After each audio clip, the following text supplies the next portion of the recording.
Today, in week 2 of the series, Stories to Live By, we examine the power of the parables through the story of the tax collector and the Pharisee.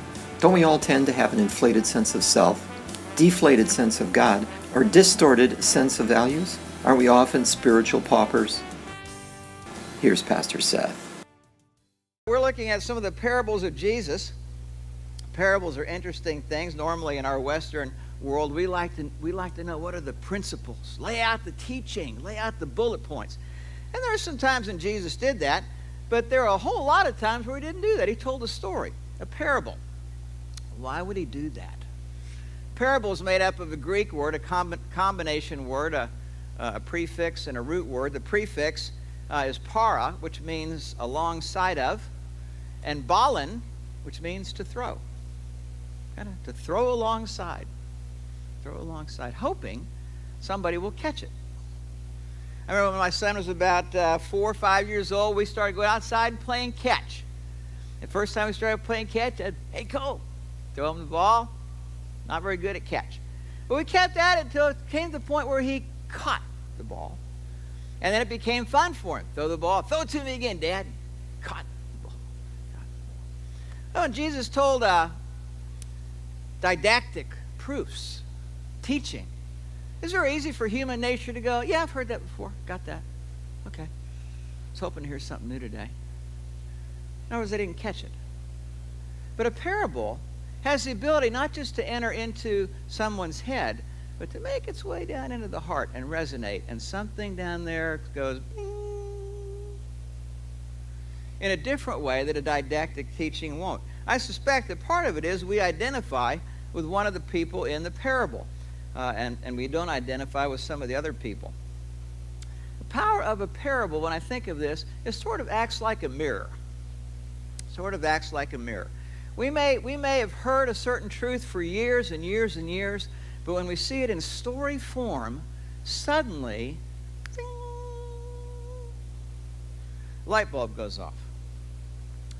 In our particular culture, over the last 40 years I've lived as an adult, it seems to me that our culture, as it drifts farther and farther away from God, is moving closer and closer to valuing self as the highest value. Christopher Latch, in his book, The Culture of Narcissism, has this quote. He says, "To live for the moment is the prevailing passion. To live for yourself, not for your predecessors or posterity." He's talking about Americans. He sees this general trend towards the passion to live for yourself, not for your predecessors, like you see in the Eastern world, or your posterity, which you see sometimes in Western world, in particular families. Dave Myers is a psychologist, and he did a study of high school students. And he came up with, after studying, doing a survey of high school students, he came up with a phrase that sort of summed up his findings of the high school mentality, and it was this: the inflated self. The inflated self. Now, he went into the study sort of assuming that what he was going to hear was a bunch of high school seniors that in their honest moments were going to talk about low self-esteem and feeling bad about themselves and trying to prop themselves up and feel better about themselves. And much to his surprise, he found that those things were only symptoms of the real problem, which was an inflated sense of self. Let me give you 2 statistics that he found. He asked the high school seniors to rate themselves in general. Do you see yourself, compared to other high school seniors, as below average, average, or above average? And 0% said below average. Think about that. 0% below average. And then the second one that was pretty striking to me was 60% of the high school seniors rated themselves in the top 10% of the ability to get along well with others. Think about high school drama. 60% rated themselves in the top 10%. What he realized was something alongside of what Jesus would say. The less that God is central in our life, and the more we make self central in the effort to try to prop up self, then that's going to be sort of the driver of our life. But the offshoots of that are going to be all kinds of negative things that we have to deal with. For example, one of them is blindness to our blind spots or our weaknesses. We are very hesitant to receive feedback or constructive criticism from anybody. Think about the last time somebody gave you some feedback or constructive criticism. How well received was that? You're overreacting. You're taking it out of context. I'm not like that. Are the things that just come gurgling out of us like water at a water fountain. We are blind to our weaknesses. There was a elderly wife who was home doing some chores, and she was listening to the radio, and she suddenly heard here in the Southland that there was a driver driving on the 405 going the wrong way. And she knew her husband, Harold, was driving on the 405. He was on his way home. She ran over and picked up her cell phone. She said, Harold, he picked up the phone while he's driving. Harold, I just heard on the news there's some idiot out there driving the wrong way on the 405. Be careful. And he said, one? Why, there's hundreds of them.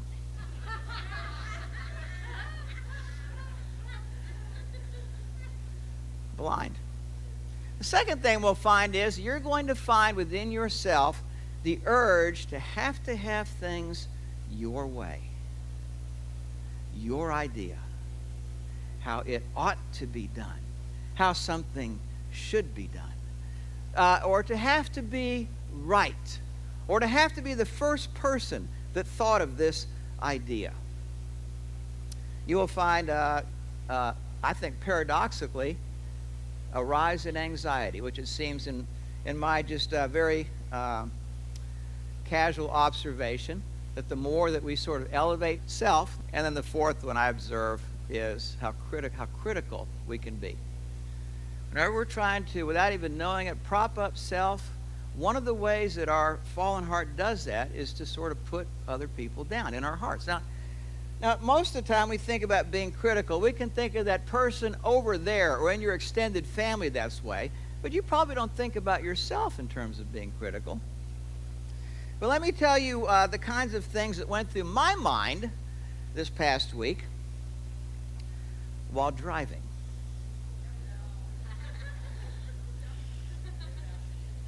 Doesn't this lady know that's driving in front of me that if she goes this slow, we're not going to make the green light? We could make the green light if you would hurry up. Come on, come on. Oh! We didn't make the green light.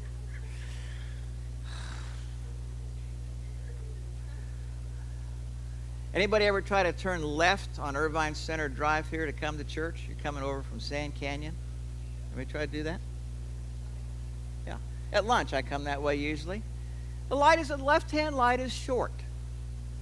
If the first person there is not on their cell phone, 4 of us can make it through. Not 5, 4. There are times when I am the 4th one in line, trying to see if the first person up there is on their cell phone. Don't you know that if you're the first one in line at the light, that you should be looking at the light and not on your cell phone? Critical. How come it always has to be her way? Why does it always have to be the way he wants to do it? Critical. What's going on there? The less I am depending on God for my value at any given moment, the more natural those things are going to seem. And then being critical is sort of like a teeter-totter.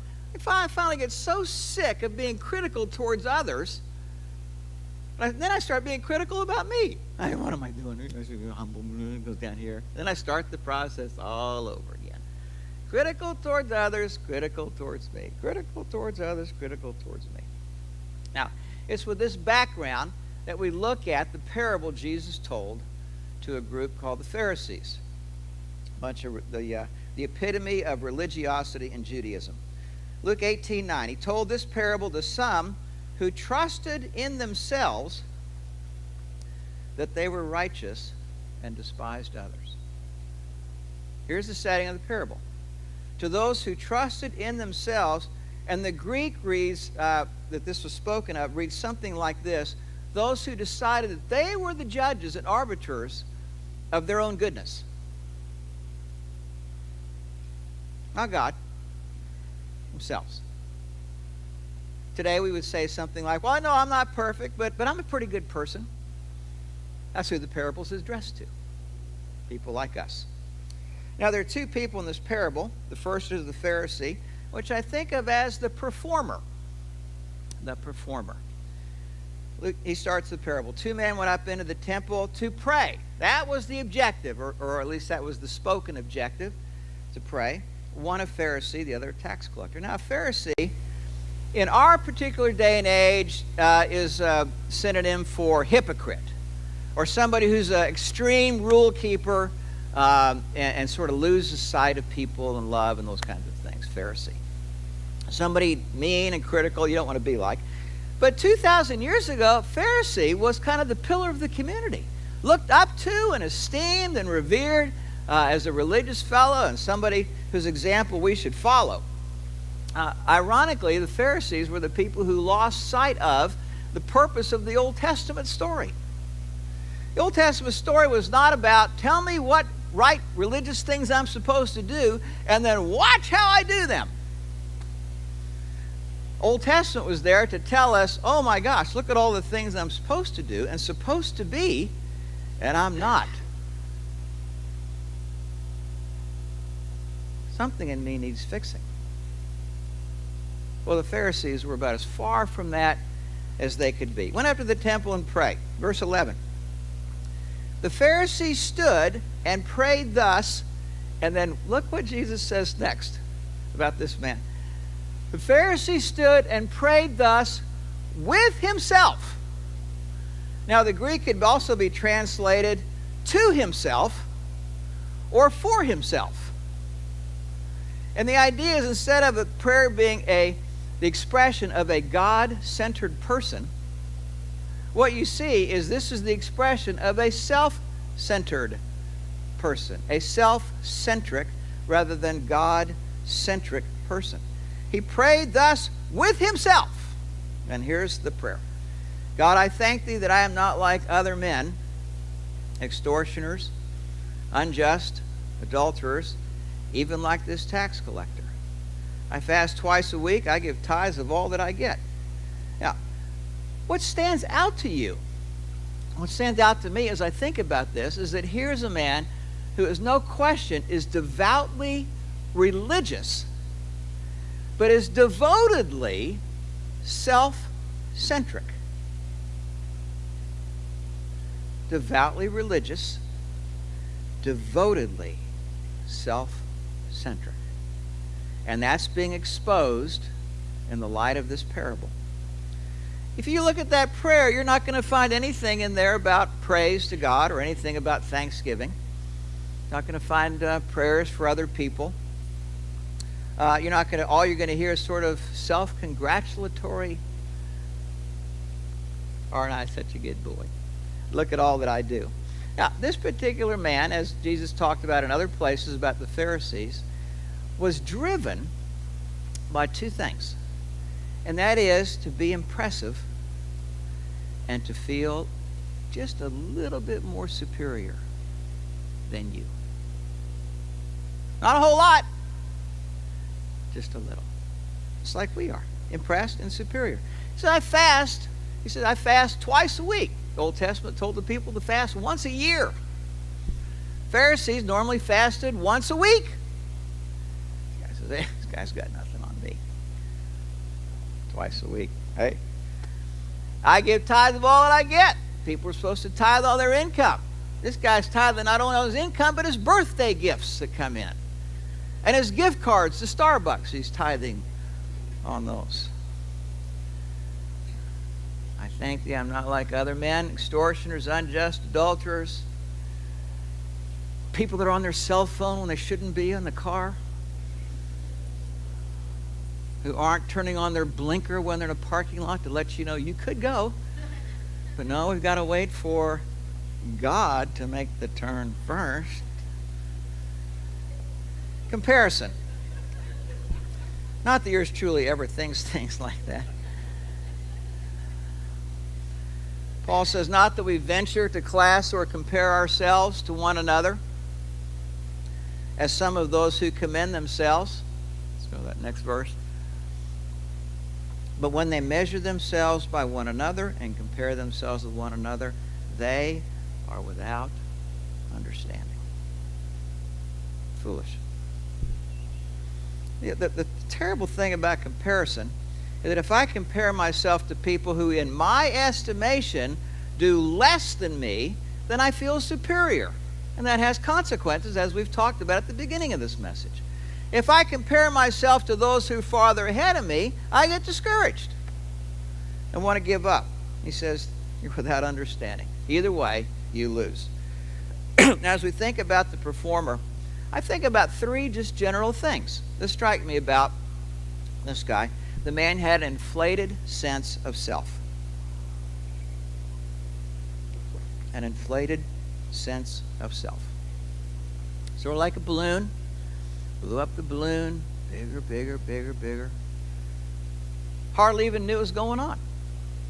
At the same time, he had a deflated sense of God in his life. Now, it's not that he didn't know God, and he wasn't at the temple to ostensibly talk to God, and he sort of built his life around the value of God, but in his heart was a very different thing. Inflated sense of self, deflated sense of God in his heart, and a distorted sense of values.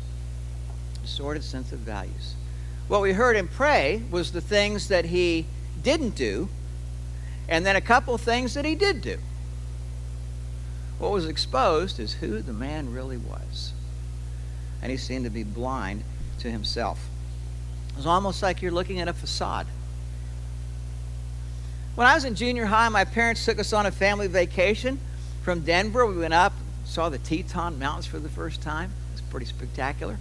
Yellowstone National Park, over to Yosemite, San Francisco, down to LA. Now, one of the places we went was is one of those Hollywood studio things. Now, this is so long ago. I think it was Universal, but don't think Universal like it is now. And we went on one of those tram rides through. And some of you that are old enough to remember these shows, we went on some of the sets where they filmed Leave It to Beaver and The Lone Ranger, PT 109. And I remember thinking, man, we're going to get to see all these places we watch on TV. So we're in the tram and we're going up the Leave It to Beaver Street. And man, I could see the front of the house. Big 2-story house right there. See the green grass out front, the white picket fence, all the shrubbery up there. I'm thinking, wow. Then as we get up, I can see in the window. And in the window, there's nothing except the facade. That's all it is. And then you can see these massive 2x4s holding this thing up so it wouldn't fall over. And I remember thinking, but that's not where Beav and the Wally live. June doesn't pick up this house. Where's Ward's chair where he reads the newspaper in his coat and tie? I was mortified.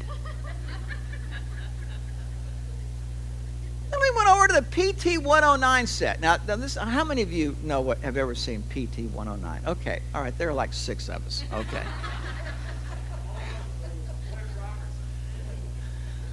All right, let me tell you. A PT boat is like the littlest Navy boat in World War II, fast, went everywhere, tons of these things everywhere. And so there's this base in the South Pacific, Ernest Borgnine and Tim Conway, and it's sort of this, a bunch of guys that always screw up the mission and somehow it comes together and they drive their commanding officer crazy. Well, there are plenty of scenes where it looks like they're on the PT boat and they are racing across the South Pacific to some island. Wind is blowing, hair is going, guns are blazing. We go up to the PT 109 set. There's a little pond And when I say pond, I'm being generous. A little pond, and there was a little platform. That was the boat. That was PT 109.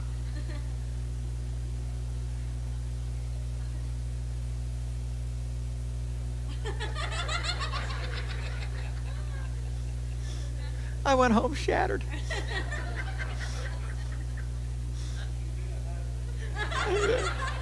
I did.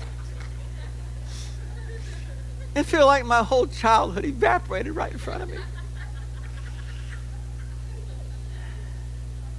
That is the picture of the Pharisee, the performer,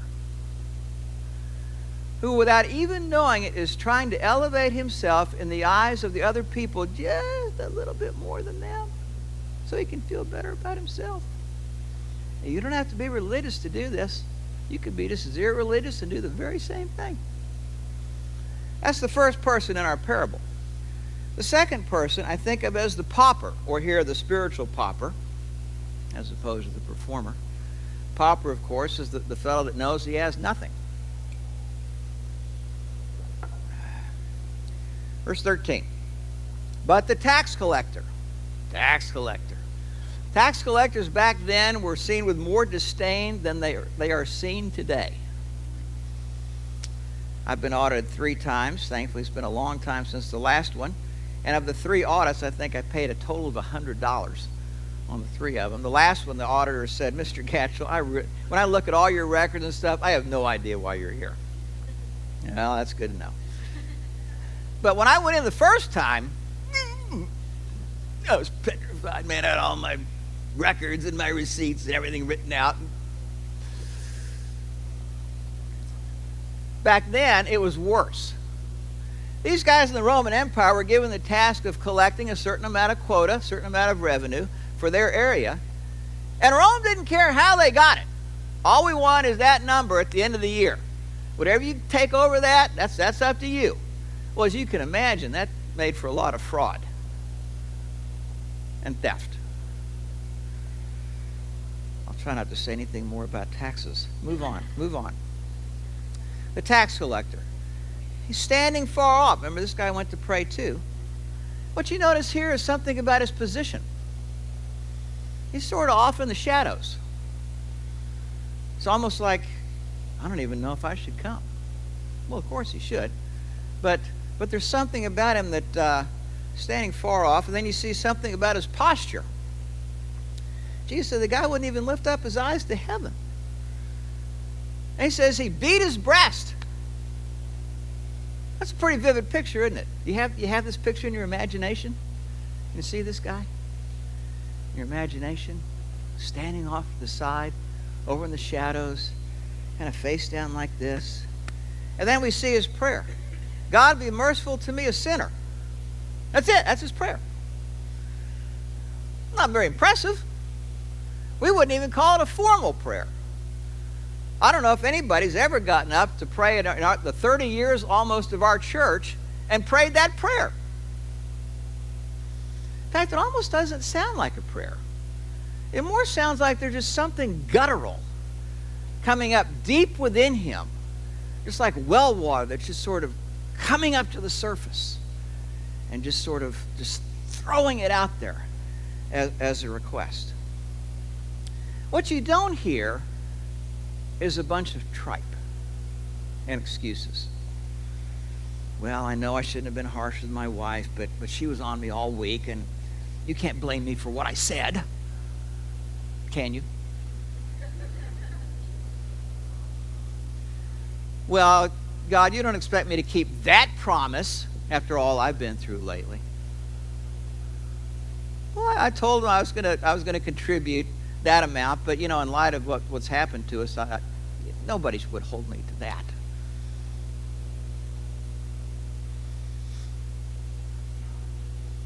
God, be merciful to me, a sinner.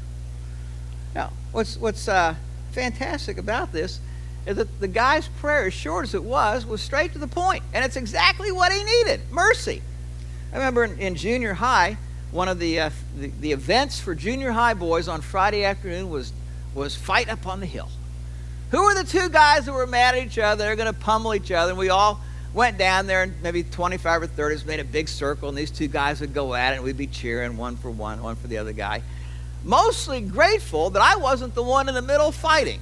I was a little guy, a really short guy. I think that's probably where I learned that I may look stupid, but I don't have to be stupid. Might have been birthed there. And the fight would go on until one of the guys was on the ground, and he would yell, "Uncle,"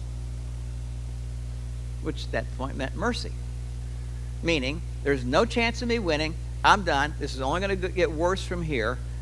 Please, though you have it all in your power to punish me more, I'm begging you, stop. Mercy. And thankfully, he's at the exact place where the mercy seat is, in the Holy of Holies, where the blood is sprinkled of an innocent for the guilty. And where one day this man's sins will fall on someone else's shoulders and be carried off, never to be seen again. Quite a picture. I think what strikes me about this prayer at the end, be merciful to me, a sinner. It's not like he did, man, two things I screwed up on this week. I'm such an idiot. No. There's something he realizes that's much bigger, deeper problem in him, and that is his propensity to keep going his way, have things his way, keep making things about him, keep creating drama, all about me, that will just never get fixed on his own. Now, Jesus finishes the lesson, and he contrasts these two guys and the effect of living this way. Verse 14, I tell you, this man went down to his house justified rather than the other, tax collector. He looks at the prayer of the tax collector, God be merciful to me, a sinner, and he just goes like, yes! The guy's got it! Eureka! Now, it's interesting to me what Jesus says and what he doesn't say. This man went down to his house justified. Now, we use that term, the world does, to justify ourselves or our position or our sin. But the biblical term for justify is to be justified in the sight of God. And the way that happens is, and it only happens this way, as the New Testament tells us, is that we are declared righteous. A decision in heaven has been made in response to the cry for mercy. We are declared righteous. He doesn't say that the man was made righteous. As you and I know, and one of the reasons why we're here, we got a long way to go in the making of ourselves as righteous people. And one of the paradoxes about being a Christian is that the more progress I think I'm making in that direction, it seems like the goal keeps getting farther and farther away from me. Not made righteous. I doubt he felt righteous. And I would highly doubt that he felt closer to God. Probably not necessary. It might take away from the wonder of being declared righteous and all that mercy involves with that. Well, this is what the gospel is. Romans 3:24. All are justified freely by his grace. Unmerited favor through redemption that came by Christ Jesus. But that's not what the Pharisee was going to receive. Romans 10:3 is a description of him. Since they did not know the righteousness that comes from God, that we could be declared righteous if we humbled ourselves, saw our sin, and came to God in humility and said, I am a sinner through and through. I need forgiveness. Please have mercy on me. They're not going to do that. Why? They sought to establish their own. I can do it. I'm a good person. I can do better. They did not submit to God's righteousness. They didn't experience that. And then he says that at the end of this, he says, verse 14, the last part of verse 14, everyone who exalts himself, meaning the Pharisee, Times when we're trying to feel just a little bit more superior than my wife, or my son, or my daughter, or my friend, or my next door neighbor, or the driver in front of me, or the driver next to me. Everyone who exalts himself will be humbled. This man's prayers were worthless, religion meaningless to him, gave him absolutely no help, and his congratulations were like a silent clap.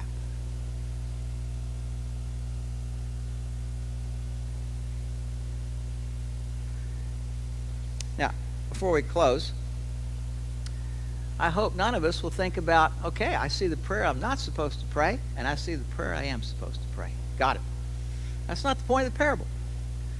The point of the parable is to expose the two men's hearts. The hearts of the two men. When I think about this as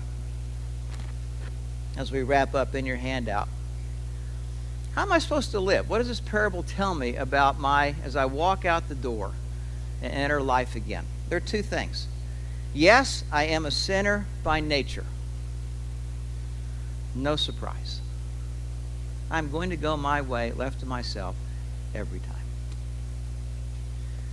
On my own, helpless to change, but also number two, a fully forgiven and restored child of God, to be seated at the Father's own banquet table, ready someday. Ready for me someday. Now, what's he saying here? If not in my head, but in my heart, I look at point number one, in my heart, and I humble myself and say, yes, just like the tax collector. I am a sinner by nature, on my own, helpless to change. Mercy, the more that my heart embraces that and says, that's me, the deeper I go with that, then the stronger number two moves from just my head to change how I look at myself and how I live my life and how I relate to the people in my life. As a restored child of God, ready to be seated at God's banquet table someday that's been prepared for me. The opposite of moping around going, oh, what's wrong with me? How come I still stuck with all this sin? Now, the Pharisee's approach is the opposite. He looks at point number one and he says, oh, no. Don't you point that at me. Don't tell me I could be doing better at this. Don't tell me I had a bad attitude. Don't give me that kind of feedback. No. You're overreacting. The more that happens, the more I diminish point number one, the less point number two makes any sense at all to me. I may look at point number two and go, oh, that's a really good thought, Seth. Thanks for... I'll look at that this week.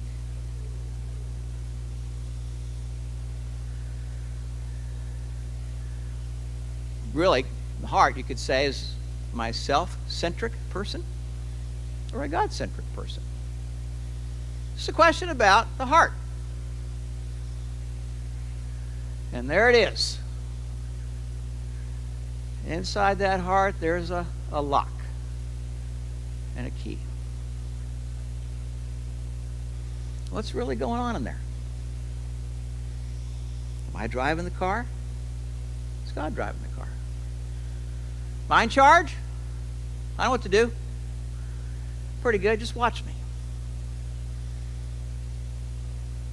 Now, inside that heart, there's a chair. We call it a throne. That throne was meant for God. And if he sits on that throne, I seem to do better than when I put myself on that throne. I got to tell you, every day of every week, of every month, of every year, I keep trying to put myself on that throne. And that's a bad idea. What I've learned, and still learning after all these years, is that God is God, and I am not. Let's pray together.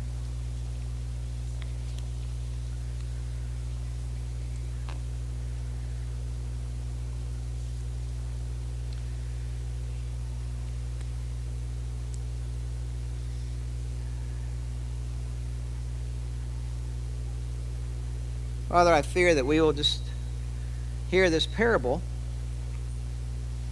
and say, Lord, I thank you that I'm not like this Pharisee.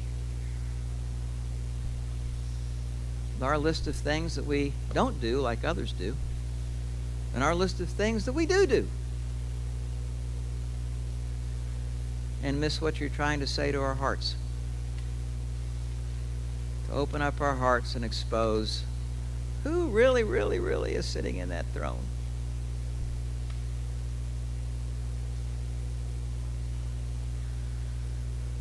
Father, would you help us just to humble ourselves? Say, God, thank you for being merciful to me, a sinner. And I gladly, delightedly yield myself to you.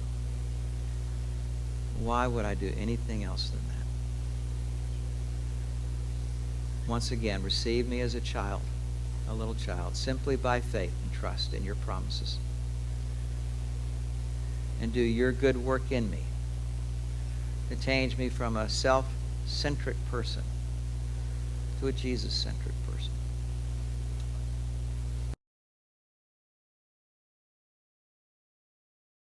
We at Pacific Church of Irvine invite you to join us every Sunday at 9:30.